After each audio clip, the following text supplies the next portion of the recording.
വിഷയത്തിൽ തങ്ങളുടെ സ്വന്തം ശവക്കുഴി തോണ്ടുന്നതായിരുന്നു ഇടതുപക്ഷത്തെ ഏകപക്ഷീയമായി പിന്തുണക്കാനുള്ള SDPI തീരുമാനമെന്ന് തെളിയിക്കുന്ന തെരഞ്ഞെടുപ്പ് കണക്കുകളാണ് പുറത്തു വന്നിരിക്കുന്നത്.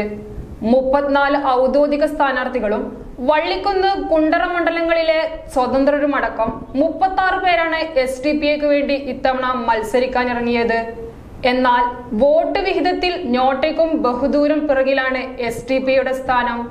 സംസ്ഥാനത്തൊട്ടാകെ നോട്ടയ്ക്ക് ലഭിച്ചത് 1,23,067 വോട്ടുകളാണ്. മൊത്തം പോൾ ചെയ്ത വോട്ടിന്റെ 0.57% വരും ഇത്. എന്നാൽ SDPIയുടെ 36 സ്ഥാനാർത്ഥികൾക്കും കൂടി നേടാനായത് വെറും 58,172 വോട്ടുകൾ മാത്രമാണ്. മാത്രമല്ല ഇരിക്കൂർ, കൽപ്പറ്റ, മണ്ണാർക്കാട്, നെന്മറ, ചേലക്കര, കയ്പമംഗലം, പറവൂർ, കൊച്ചി, തൃക്കാക്കര, മൂവാറ്റുപുഴ, ആറ്റിങ്ങൽ മണ്ഡലങ്ങളിൽ SDPI സ്ഥാനാർത്ഥികൾ നോട്ടയ്ക്കും പിറകിലായി.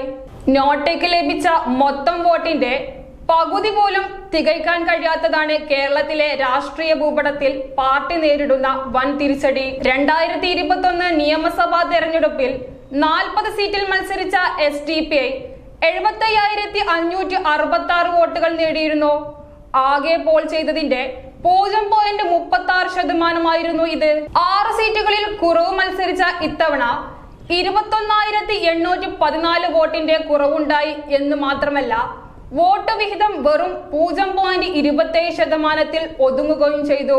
പോൾ ചെയ്ത വോട്ടുകളിൽ വോട്ടർമാർ തങ്ങളുടെ വിയോജിപ്പ് രേഖപ്പെടുത്തുന്ന നോട്ട എന്ന ഓപ്ഷൻ ഇത്തവണ വലിയ രീതിയിലാണ് ഉപയോഗപ്പെട്ടിട്ടുള്ളത്.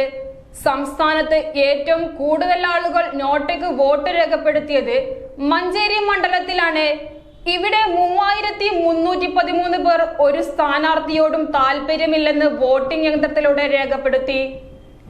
ഏറ്റവും കുറവ് നോട്ട വോട്ടുകൾ രേഖപ്പെടുത്തിയത് 272 വോട്ടുകൾ മാത്രം ലഭിച്ച നാദാപുരത്തും സംസ്ഥാനത്താകെ 2,229 പോസ്റ്റൽ വോട്ടുകളും നോട്ടയ്ക്ക് ലഭിച്ചു.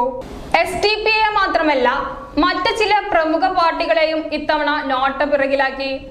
53 സീറ്റുകളിൽ ജനവിധി നേടിയ ആം ആദ്മി പാർട്ടിക്ക് 45 മണ്ഡലങ്ങളിലും നോട്ടയ്ക്ക് മുകളിൽ വോട്ട് നേടാൻ സാധിച്ചില്ല. 55 സീറ്റുകളിൽ മത്സരിച്ച ബഹുജൻ സമാജ് പാർട്ടിക്കും 43 മണ്ഡലങ്ങളിൽ നോട്ടയ്ക്ക് പിറകിൽ പോകാനായിരുന്നു വിധി. ഏകപക്ഷീയമായി ഇടതുപക്ഷത്തെ പിന്തുണയ്ക്കാനുള്ള SDPIയുടെ തീരുമാനം എല്ലാ അർത്ഥത്തിലും പാളിപ്പോയി എന്നാണ് കണക്കുകൾ സൂചിപ്പിക്കുന്നത്. ഇടതുപക്ഷ സ്ഥാനാർത്ഥികൾ കൂട്ടത്തോടെ തോറ്റു എന്ന് മാത്രമല്ല സ്വന്തം വോട്ടുകളും വോട്ട് വിഹിതവും കുറയ്ക്കാനും ഇത് കാരണമായി.